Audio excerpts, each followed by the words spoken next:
Mes amis, je vais vous montrer des informations défauts, des informations standards utilisées pour la création de mails ou de news brief, newsletter, les deux étant des mails de toute façon. Alors, ça se joue en administration comme toujours, mais avant d'y aller, ça se jouera ici dans les paramètres. Hein, je vais vous montrer que j'ai sur mon desktop ici, j'ai préparé deux scans qui sont des signatures. Alors, arrivé dans les autres paramètres, je vais aller dans les paramètres newsletter, email et lettres.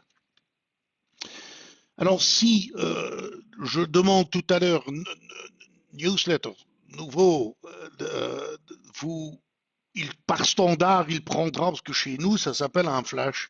Donc on appelle ça flash. Et si c'est... voilà.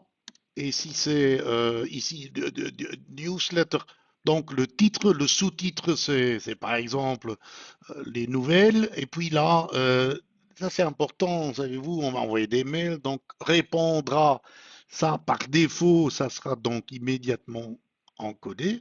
Alors je vais enlever poubelle les signatures qui sont là.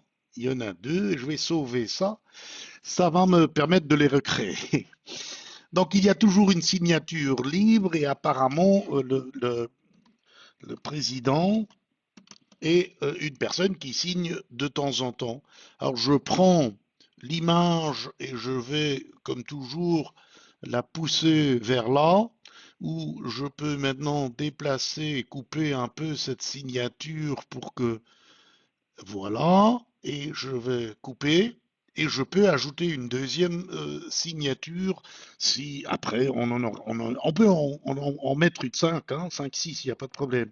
Mais donc moi je vais dire ici le SICO signe, le deuxième c'est le SICO, voilà sa signature. Eh ben c'est parfait, donc je vais couper et je vais sauver tout cela.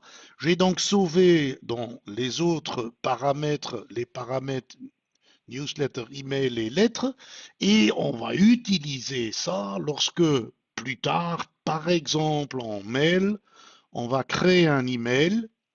Eh bien, ici, vous trouverez donc la possibilité de sélectionner une signature, ce qui permettra après d'embellir le tout. Et pour le reste, vous créez le mail comme je l'ai montré dans une autre vidéo.